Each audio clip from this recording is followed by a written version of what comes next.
Bienvenue sur le podcast du Tao pour tous. Chaque semaine, je décrypte et démystifie pour vous la philosophie taoïste. Une sorte de Dao De Jing pour les nuls, version 21e siècle. Tout ça pour vous inspirer et vous donner des conseils concrets, que vous soyez pratiquant ou néophyte. Vous écoutez l'épisode 59, Blanche-Neige et le guerrier mystérieux. Je suis Serge Gillette et depuis 2012, j'enseigne la pratique taoïste un peu partout en France. Je suis aussi fondateur de TheDaoProject.org, la seule plateforme dédiée à l'apprentissage, pratique et moderne du taoïsme. Je vous avais promis quelque chose de différent pour cet épisode. Alors voilà, je me suis inspiré de Blanche-Neige. Enfin, ce sont toutes les polémiques autour du remake par Disney de leur dessin animé de 1937 qui m'ont inspiré pour cet épisode. Dans un monde où un agenda politique prime sur la logique, la raison ou la vérité historique, je me suis dit qu'il serait intéressant de revenir aux sources mêmes du dessin animé. Vous le savez, Disney s'est librement inspiré d'un des contes récoltés par les frères Grimm.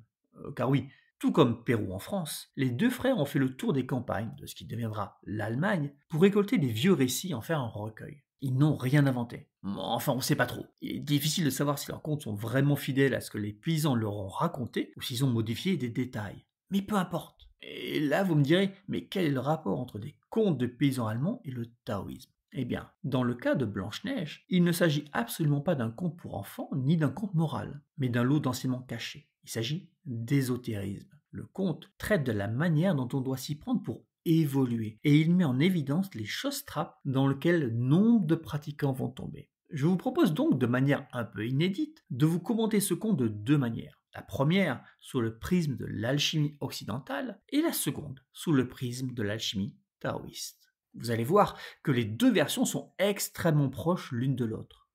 Ça peut indiquer deux choses, que soit ces deux traditions racontent vraiment de la bouse, soit qu'elles sont tous deux un petit peu dans le vrai. Allez, attaquons ce conte pas spécialement pour enfants et voyons comment ces deux alchimies se rejoignent. C'était au milieu de l'hiver, et les flocons de neige tombaient comme des plumes. Une reine était assise près de sa fenêtre au cadre d'ébène et cousait. Et comme elle cousait et regardait la neige, elle se piqua les doigts avec son épingle, et 3 gouttes de sang en tombèrent. En voyant ce rouge si beau sur la neige blanche, elle se dit « Oh, si j'avais un enfant, blanc comme la neige, rouge comme le sang et noir comme l'ébène !» Ça commence bien, avec un peu de sang. Vous avez remarqué que l'histoire débute par 3 gouttes de sang. Pourquoi 3 ? Pourquoi sur la neige ? Ce n'est pourtant pas la première fois dans la littérature qu'une telle image est utilisée. On retrouve exactement la même image chez Chrétien de Troyes, quelque chose comme 600 ans plus tôt, et en France, plutôt qu'en Allemagne. Dans son Perceval ou le Conte du Graal, le chevalier assiste à une attaque de faucons sur un vol d'oies. L'une d'entre elles, blessée, lâche 3 gouttes de sang sur la neige. Ce spectacle, dans l'esprit de Perceval, ravit la mémoire de son aimé. Sur son visage, pense-t-il, le rouge se détache sur le blanc, exactement comme le font les gouttes de sang sur le blanc de la neige. Amusant de voir comment dans un conte issu d'une autre tradition, à des lieux de là, dans une autre culture, on peut retrouver une référence similaire. Nous avons donc une reine qui a une vision, celle d'un visage esquissé dans la neige par des gouttes de sang, suggérant pommettes et lèvres.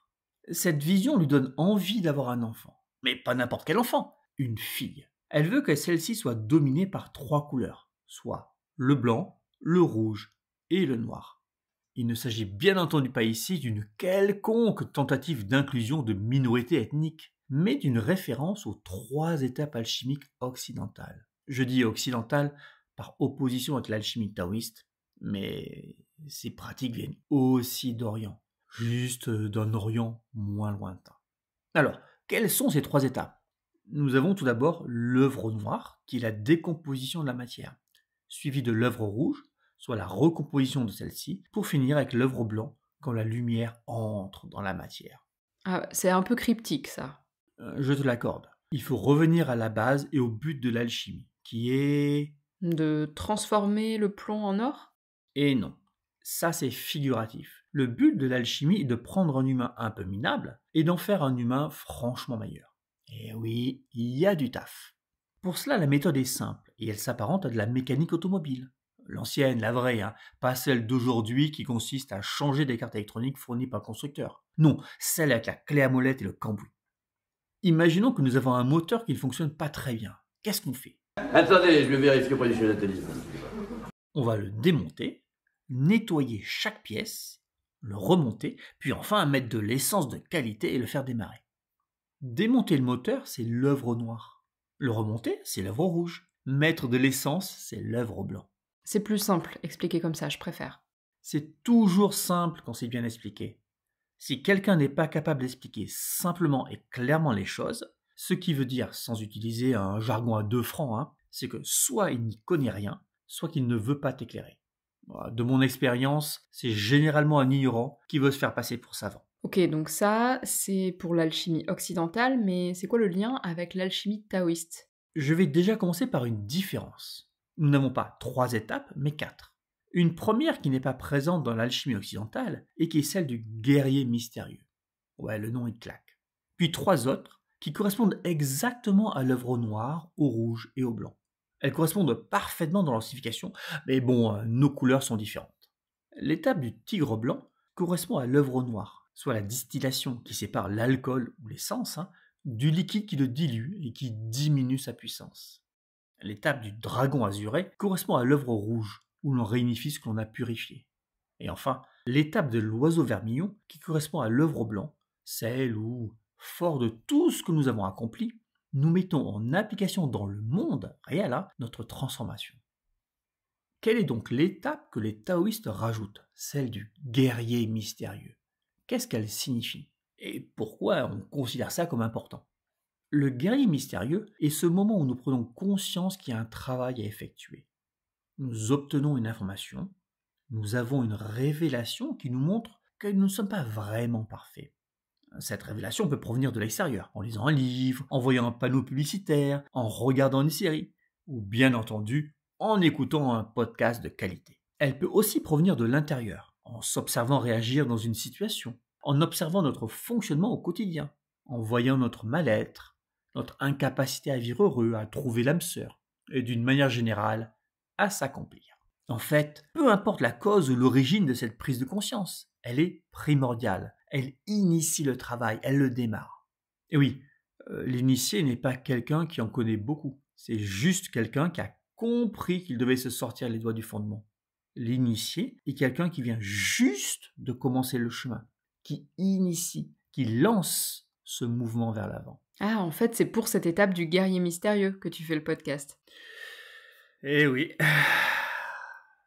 Chaque épisode est une tentative de ma part de créer cette prise de conscience chez l'auditeur. Et je le redis encore une fois pour que ce soit bien clair. Prendre conscience qu'il y a des choses à réparer chez nous, ce n'est que la première étape. Ce n'est que 25% du travail. Tant qu'on ne s'attelle pas à la tâche, rien, mais alors strictement rien ne va se produire comme changement. Pourtant, dans certains courants de psychanalyse, on insiste beaucoup sur le fait de comprendre ce qui ne va pas.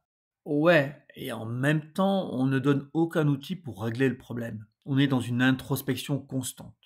Juste une petite question. Si on est en permanence dans cette introspection, dans cette recherche sur nous, dans cette observation de nos comportements, est-ce que nous changeons quelque chose dans notre vie? On change notre vision de nous-mêmes.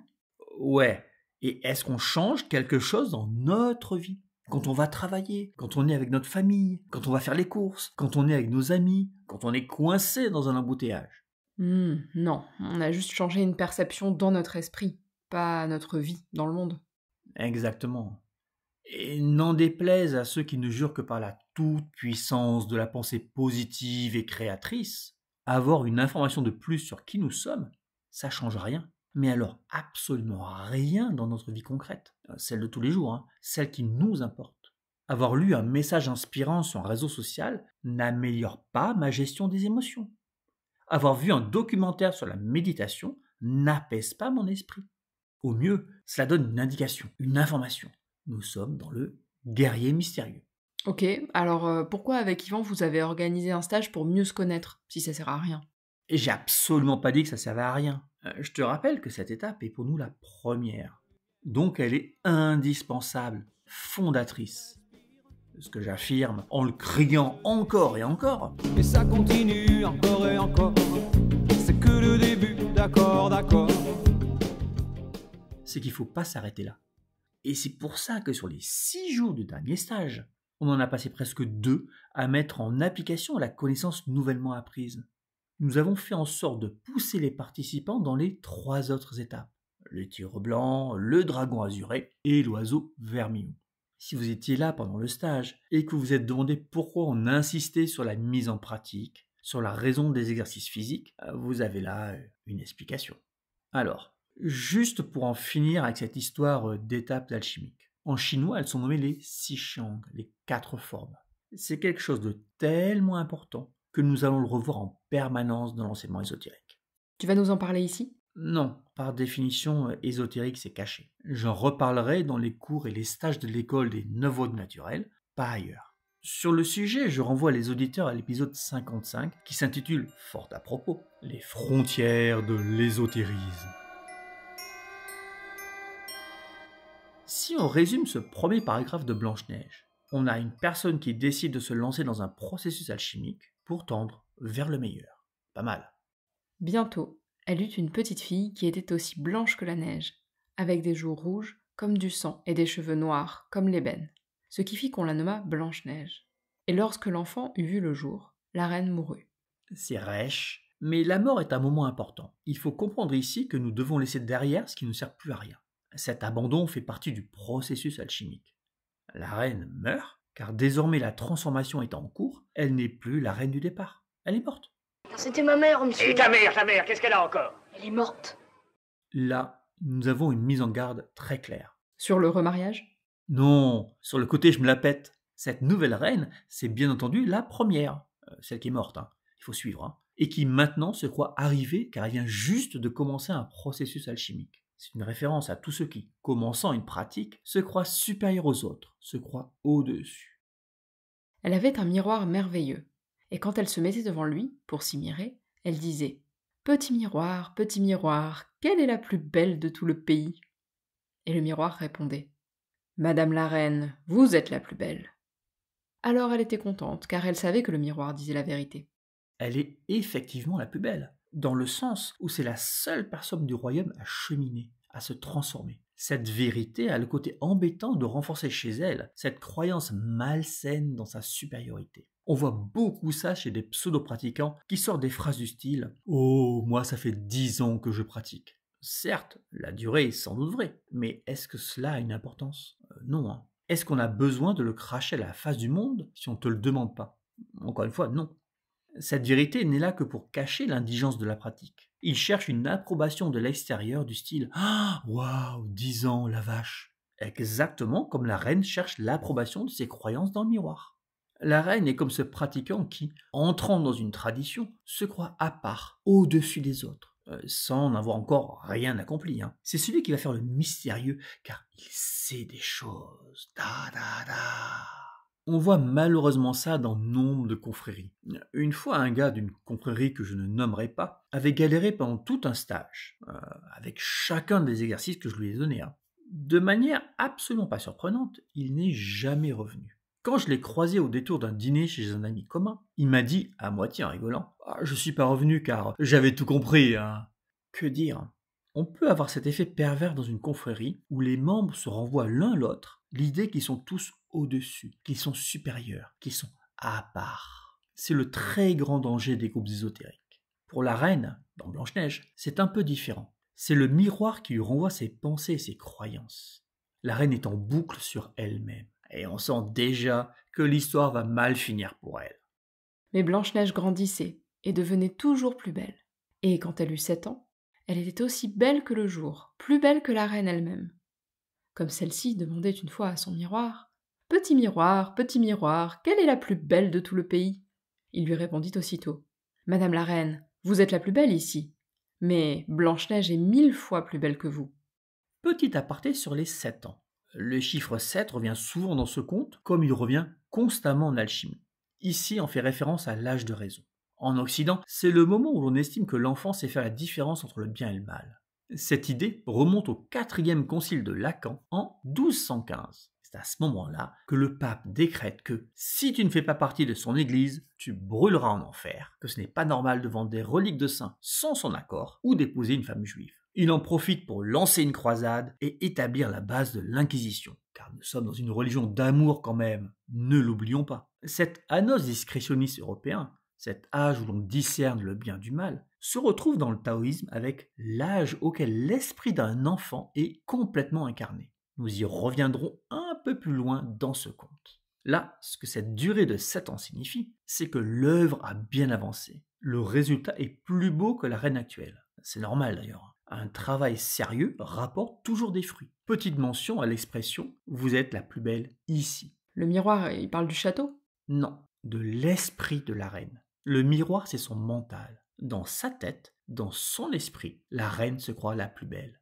Dans la réalité, ce n'est pas le cas. Le mental, représenté ici par le miroir, tente de lui faire passer cette information. On voit un pratiquant qui est tiraillé entre l'image de lui supérieur, hautaine, au-dessus de ceux qui, pauvres fous, ne comprennent rien, et le résultat de son travail qui le contredit de plein fouet.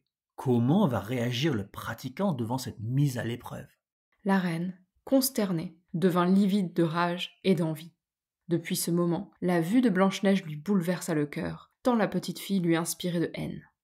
L'envie et la jalousie ne firent que croître en elle, et elle n'eut plus de repos, ni jour ni nuit. Comme beaucoup de personnes mises face à leurs contradictions, elle réagit avec violence. Il suffit de regarder les commentaires des partisans de la Terre plate sur les vidéos scientifiques, ou les commentaires des wokistes sur des vidéos historiques citant leurs sources. Et oui, je fais référence au documentaire Cléopâtre de Netflix. La première réaction de celui qui n'a pas travaillé sur lui, quand il est pris en faute, est soit la fuite, soit la colère. On lui a montré qu'il n'était pas le demi-dieu qu'il croyait être, qu'il n'est pas parfait, qu'il est dans l'erreur, qu'il ne détient pas la vérité. Remarquez que la vérité était parfaitement acceptée tant qu'elle allait dans le sens des croyances de la reine. Mais dès lors qu'elle diffère de ses délires, là, elle devient extrêmement dérangeante. Pire que dérangeante, puisque ça la remplit de rage et de haine. De nos jours, on va attaquer avec cette haine la personne qui nous met le nez dans les excréments, en la traitant de nom d'oiseau pris dans une liste bien précise. Je laisse à l'auditeur le soin de lister les expressions qui la constituent, mais en général, racistes et fascistes en font partie. Enfin, elle fit venir son chasseur et lui dit « Portez l'enfant dans la forêt, je ne veux plus la voir devant les yeux. Là, vous la tuerez, et vous m'apporterez son foie et ses poumons, comme preuve de l'exécution de mes ordres. » Ça c'est clair. Je ne veux pas voir ce qui me dérange, donc je le chasse. Voire je cherche à le détruire. Conférer la réaction pleine de rage et de haine dans de nombreux commentaires sur des vidéos. Mais pourquoi le foie et les poumons et pas le cœur? Alors, nous, on a une explication très précise. Je n'ai pas trouvé en alchimie occidentale quelque chose d'aussi clair. Ça ne veut pas dire que ça n'existe pas, juste que moi je ne l'ai pas trouvé. On va te dire que le foie, c'est le siège de la foi, donc du lien spirituel avec Dieu. Cette histoire de langue des oiseaux.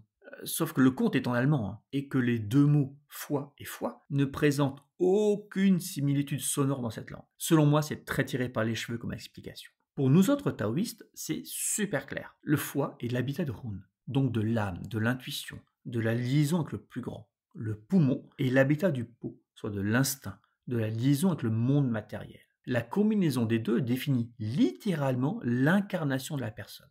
Je vous rappelle que le mot incarnation trouve son origine dans le latin incarne, soit dans la chair. Il s'agit du processus qui permet à une âme de rester accrochée à de la chair, et donc un processus qui est la vie.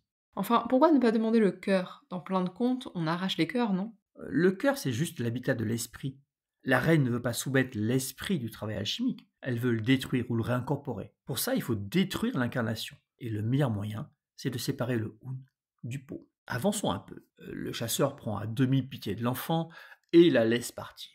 Et comme il vit courir devant lui un marcassin, il le tua, en prit le foie et les poumons, et s'en fut les présenter à la reine, qui les fit bien assaisonner et cuire.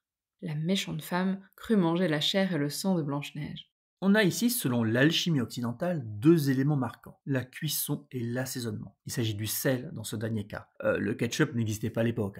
Le texte français est un peu différent de l'original, qui est plus précis, et qui spécifie que le cuisinier effectue la préparation justement dans du sel. La cuisson, c'est le feu alchimique qui permet la fabrication de la pierre philosophale. Le sel, c'est l'un des 3 éléments qui manquaient après le mercure et le soufre.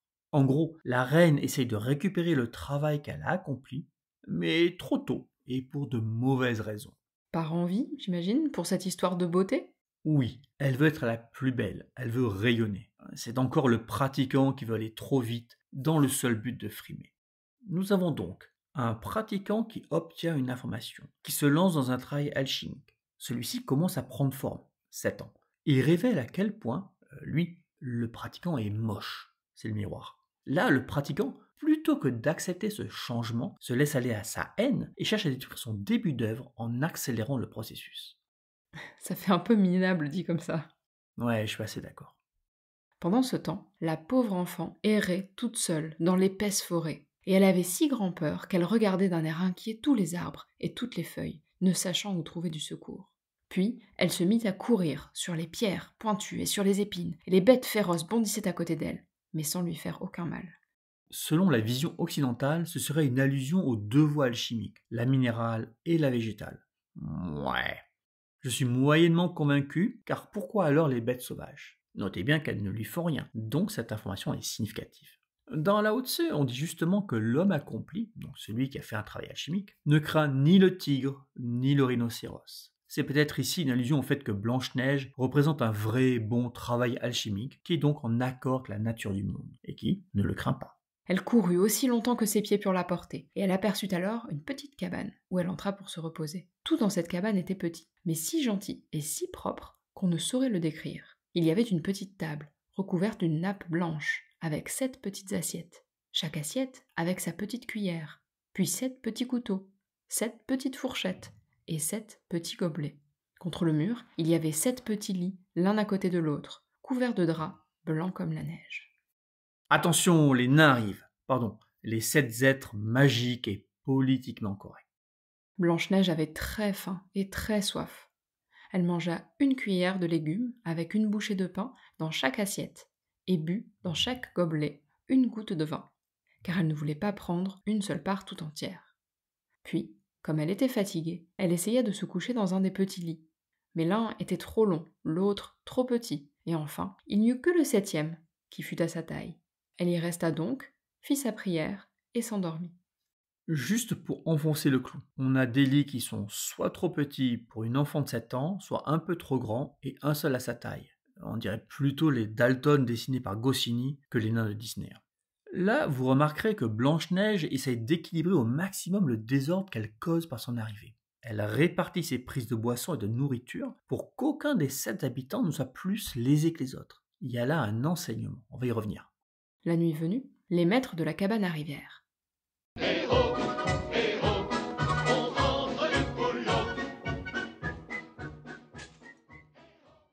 C'étaient des nains qui cherchaient de l'airain et de l'or dans les montagnes.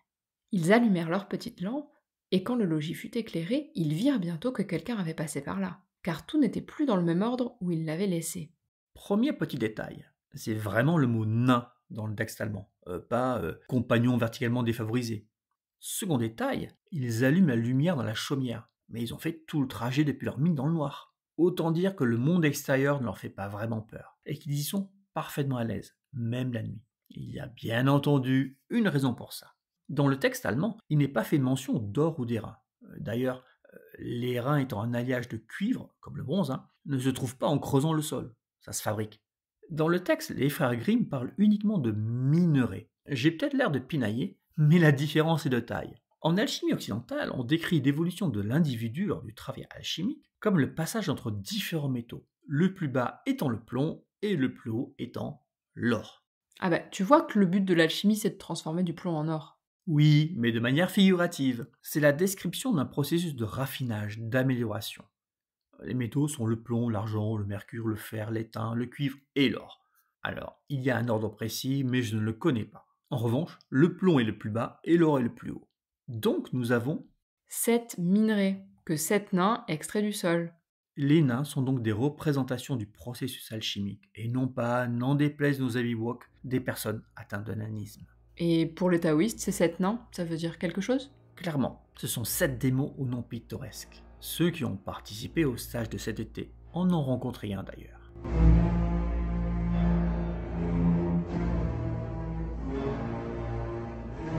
Des démons? Oui, il faut prendre ça dans le sens de mécanisme de l'univers. Un peu comme la gravité est un mécanisme de l'univers. Pour nous autres taoïstes, il y a 7 principes. 7 principes qui participent à stabiliser correctement un individu sur cette terre et bien entendu sur son chemin de vie. Ces 7 mécanismes, les 7 nains, doivent être nettoyés et équilibrés. Et pour info, les commentaires haineux et la rage ne comptent pas comme un quelconque équilibrage. Donc, si vous voulez devenir une meilleure personne, il va falloir arrêter de cracher sur tout le monde. C'est un peu pareil qu'en alchimie occidentale alors. Parce que d'un côté, tu as 7 processus, 7 opérations qui doivent bien se passer, et chez vous, il y a 7 mécanismes à équilibrer. Oui, c'est extrêmement similaire, surtout si on considère l'explication, et ce, quelle que soit la tradition, sur ce que sont les 7 processus. Qui sont... Cachés, mais ça n'a pas d'importance pour notre propos. On dit exactement la même chose. Ce sont des processus liés au monde matériel, d'où la représentation par des nains qui extraient du minerai du sol. Bon, on passe sur le temps que mettent les nains à se rendre compte qu'il y a quelqu'un dans leur chaumière. L'intelligence n'est visiblement pas le fort des démons. Mais le 7e, en regardant son lit, aperçut Blanche-Neige qui y était couchée et dormait. Il appela ses frères, qui se hâtèrent de venir et crièrent d'étonnement. Et chacun fut chercher sa lampe pour mieux contempler Blanche-Neige. « Ah mon Dieu! Ah mon Dieu !» répétaient les nains. « Mais que cet enfant est belle !» Ils étaient ravis de l'admirer et se gardèrent bien de l'éveiller. Le 7e nain dormit 1 heure dans le lit de chacun de ses compagnons jusqu'au point du jour. Le matin, quand Blanche-Neige sortit de son sommeil, elle vit les 7 nains et fut effrayée. Mais ils se montrèrent fort aimables et lui demandèrent son nom. On voit bien que les nains, ou les démons chez nous, ne sont pas nécessairement mauvais. C'est le christianisme qui a fait des démons des saletés à combattre. Pour nous autres taoïstes, tant qu'ils restent à leur place, tant qu'on peut travailler avec eux, de la même manière qu'un architecte travaille avec la gravité, on est content. Au petit matin, donc, les présentations se font, Blanche-Neige raconte son histoire, et là, les nains lui font une proposition. Comment dire ? Veux-tu faire notre ménage, les lits, la cuisine, coudre, laver, tricoter et garder tout propre ? En ce cas, nous te garderons avec nous, et tu ne manqueras de rien. Ah bah, le patriarcat, sus à l'exploitation des femmes. Mais c'est une enfant, elle a 7 ans. Sus à l'exploitation des enfants. On se calme, il s'agit d'un conte alchimique. Le processus alchimique est parti en chute libre. Blanche-Neige, qui représente la matérialisation de ce processus, doit retrouver une stabilité. Or là, elle vient de bouleverser l'environnement des 7 nains. Je rappelle juste qu'il y en a un qui, toute la nuit, a dû partager le lit de l'un de ses compagnons à tour de rôle. Autrement dit, elle vient heurter les 7 mécanismes indispensables de l'incarnation. Faut corriger le tir. C'est le « faire tout propre », qui a d'ailleurs été enlevé de l'édition française. Et c'est donc Monsieur Propre. Il est super brillant. Regarde, tout brille. Oui, comme un miroir. Un nouvel équilibre temporaire doit être trouvé. Elle décharge les nains de tâches toutes liées au monde matériel, pendant qu'eux peuvent redoubler d'efforts dans leur recherche de minerais qui symbolisent l'avancée dans le travail alchimique. Dont Blanche-Neige va bénéficier, puisqu'elle est ce travail. Rien à voir donc avec une exploitation de la femme ou de l'enfant. On passe les mises en garde des nains, la prise de conscience par la reine que Blanche-Neige est toujours en vie, mon Dieu, pour arriver à ces 3 tentatives de meurtre. Ta. Dans la première, déguisée en vieille marchande, la reine arrive chez les nains. De belles marchandises, achetez, achetez. Blanche-Neige regarda par la fenêtre et dit « Bonjour, ma bonne femme, que vendez-vous là ?»« De bonnes marchandises, de belles marchandises, reprit l'autre. Des corsets de toutes les couleurs. » Et elle tira de sa boîte un corset tressé de soie de diverses couleurs. « Je peux laisser entrer cette brave femme, pensa Blanche-Neige. » Et, tirant le verrou de la porte, elle l'ouvrit à la vieille et lui acheta le beau corset. « Enfant, dit la vieille, de quelle façon êtes-vous lassée ? Je vais vous montrer comment il faut faire. » Blanche-Neige, sans aucun soupçon, se plaça devant elle et se fit lasser le nouveau corset. Mais la vieille le serra si fort que la jeune fille en perdit la respiration et tomba comme morte. On voit à quel point, malgré les avertissements des nains, notre héroïne se fait avoir. Bon, rappelez-vous, elle a 7 ans. Personnellement, je compatis avec les nains, car on a beau répéter encore et encore les mêmes mises en garde, il y a toujours des personnes pour dire oui, mais ne pas en tenir compte. « Maintenant tu as fini d'être la plus belle, dit la marâtre, et elle s'en alla au plus vite. Pourquoi un corset? Pour couper le souffle, pour empêcher le poumon de faire son travail qui est... La liaison avec le monde matériel. Bon, les nains la sauvent une première fois et remettent en garde la petite gourdasse. La reine se rend compte que sa tentative a échoué et retente, déguisée en bohémienne cette fois-ci, en vendant un peigne empoisonné. Bonne marchandise à vendre, achetez !»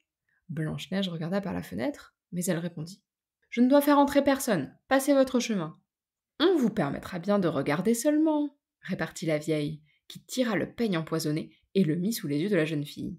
Il plut tellement à celle-ci qu'elle se laissa entraîner à ouvrir la porte. Lorsqu'elle eut acheté le peigne, la vieille dit « Attends, je vais te peigner comme il faut. » La pauvre Blanche-Neige, sans nulle méfiance, laissa faire la vieille. Mais à peine avait-elle entré le peigne dans les cheveux de sa victime que le poison commença à agir et que la jeune fille tomba roide par terre comme frappée de mort. Décidément, il y en a qui n'apprennent pas de leurs erreurs. Pourquoi un peigne ? Le peigne va dans les cheveux, et les cheveux sont pour les alchimistes occidentaux la partie la plus volatile du corps, son mercure. Pour nous autres taoïstes, les cheveux sont fabriqués par le sang du foie, conféré la médecine chinoise, médecine taoïste aussi, quand le foie dispose de sang en excès. Et le foie, c'est l'habitat du Hun. Donc, après avoir attaqué le pot dans son habitat, le poumon, avec un corset, la reine récidive avec le Hun dans le foie. Bon, les nains reviennent, ils sauvent de nouveau Blanche-Neige, ça va être un peu lassant pour eux à la fin. Arrive l'épisode de la pomme rouge et blanche, et surtout empoisonnée d'un unique côté. La reine est de retour chez les nains, déguisée de nouveau, mais cette fois-ci en paysanne. On ne lésine pas sur les costumes. « Je ne dois laisser entrer personne, » dit-elle. « Les nains me l'ont défendu. »« Soit, » répliqua la paysanne. « Cela m'est égal, on m'achètera mes pommes ailleurs. Tenez, en voici une, je vous la donne. »« Non, » dit Blanche-Neige, « je ne dois rien prendre. »« Auriez-vous peur de quelque poison ?» dit la vieille. « Regardez, voici ma pomme, coupée en 2 moitiés. Mangez la rouge, moi je mangerai la blanche. » Mais la pomme était préparée avec tant d'art que le côté rouge seul était empoisonné. Blanche-Neige avait bien envie de la belle pomme, et lorsque la paysanne se mit à en manger la moitié, la pauvre petite ne put y tenir davantage. Elle tendit la main et prit la moitié où se trouvait le poison. À peine ses lèvres s'y furent-elles posées qu'elle tomba morte sur le sol. Comme quoi l'envie est un sale défaut. Pour les taoïstes, elle constitue l'un des 8 vices de l'esprit, l'un des 8 travers qui empêchent d'aller vers le mieux. Remarquez que Blanche-Neige se fait avoir 3 fois d'affilée à cause de l'envie, justement. N'y aurait-il pas comme un message ? Bon, sur ce coup-là, les nains font chou blanc, et ils ne peuvent pas ramener à la conscience l'enfant. Alors, qu'est-ce qu'ils font ? Ils lui firent un cercueil de verre pour qu'on pût la voir de tous côtés, l'ensevelirent dedans, et écrivirent dessus en lettres d'or qu'elle était fille de roi, et se nommait Blanche-Neige. Ensuite, ils placèrent le cercueil sur le haut de la montagne, et l'un d'eux restait toujours auprès d'elle pour la garder. Les oiseaux vinrent aussi pleurer Blanche-Neige. Le premier fut un hibou, le second un corbeau, et le troisième une colombe. « Que faites-vous quand tout va mal ? » Oh, vous chantez !» Ah, enfin les oiseaux. Va y avoir des chansons dans le conte ? Que dalle, on est sérieux ici. Pas de chansons, que des pleurs. En Occident, il y a une signification sur les oiseaux. Ne maîtrisant pas le sujet, je ne vais pas m'aventurer là-dessus. D'autant plus qu'il y a peut-être un mélange entre tradition nordique et tradition chrétienne. Le cercueil est en verre, exactement comme une cornue d'alchimiste. C'est dans la cornue que s'effectue le travail. Et ici, c'est dans le cercueil. On le place en haut d'une montagne, car c'est un symbole classique d'élévation, et on le surveille, comme on surveille son travail alchimique. Et c'est chaque fois un nain différent qui va surveiller. Donc c'est à chaque fois une étape différente, à chaque fois un métal différent. Or, il advint qu'un fils de roi, allant par la forêt, arriva chez les nains pour y passer la nuit. Il vit Blanche-Neige couchée dans le cercueil de verre sur la montagne, et lut ce qui s'y trouvait écrit en lettres d'or. Alors il dit aux nains : « Livrez-moi ce cercueil, je vous donnerai ce que vous voudrez. » Mais les nains répondirent : « Nous ne le livrerions pas pour tout l'or du monde. » Comme quoi, ce n'est pas comme les nains de la Moria qui tueraient pour un peu de mithril. « Eh bien, faites-moi présent, car je ne peux plus vivre sans voir Blanche-Neige. » Les bons petits nains, touchés de ses prières, eurent pitié de lui et lui permirent d'emporter le cercueil. Les gens du prince le soulevèrent sur leurs épaules, mais, ayant heurté du pied une grosse racine, ils tombèrent, et par l'effet du choc, le cœur de la pomme sortit du gosier de Blanche-Neige. Presque aussitôt, elle rouvrit les yeux, se redressa. Les nains cèdent, car le fils du roi est la partie manquante. C'est lui qui va rendre le mouvement au processus qui est dans son cornu d'alchimiste. C'est le feu sous le ballon. Bon, là, c'était plutôt la racine qui fait sortir ce qui était impur et qui bloquait le processus. Mais bon, vous avez l'idée. Il faut un principe masculin, un feu, pour faire repartir la cuisson. Bonjour Ingrid. Ingrid, est-ce que tu baises ? Oh là Pas de baiser? Non, en plus elle a 7 ans. Pas de baiser, mais ce qu'on appelle des noces alchimiques. Un mariage entre le féminin et le masculin pour concrétiser la pierre philosophale. Ce mariage doit passer par une calcination qui sera celle de la méchante marâtre. Mais on avait déjà mis des pantoufles de fer sur un feu de charbon ardent, et on les apporta toutes brûlantes. Il lui fallut chausser ses pantoufles rougies au feu et danser avec elles. Elle fut condamnée à danser jusqu'à ce qu'elle eût les pieds consumés et tomba roide morte. Voilà, exit l'ancienne version du pratiquant. On a désormais quelqu'un de purifié, de moins putride à l'intérieur, de moins haineux. Mais est-ce que le résultat est parfait? N'a-t-on pas combiné un prince impulsif et une gourdasse qui, dès qu'elle voit quelque chose, le désire? Mais ça veut dire quoi? Que ce n'est pas la fin, qu'il va y avoir encore beaucoup de travail, que ce passage en 3 ou 4 étapes va devoir se reproduire bien des fois pour transformer le plomb en or. Ça veut dire qu'une fois un résultat obtenu, on ne doit pas s'arrêter là. J'espère que cet épisode vous a plu. Si c'est le cas, partagez-le, notez ce podcast 5 étoiles sur votre plateforme favorite. Aidez-moi ainsi à le faire connaître et à toucher un peu plus de gens avec l'étape du guerrier mystérieux. Si ce n'est déjà fait, je vous encourage à vous inscrire sur thedaoproject.org. Il y a des cadeaux qui vous attendent, dont 12 conseils pour tout pratiquant. 12 conseils que vous devriez suivre. D'ici le prochain épisode, je vous donne rendez-vous sur le groupe Facebook Taoïsme Pratique, où vous pouvez poser toutes vos questions.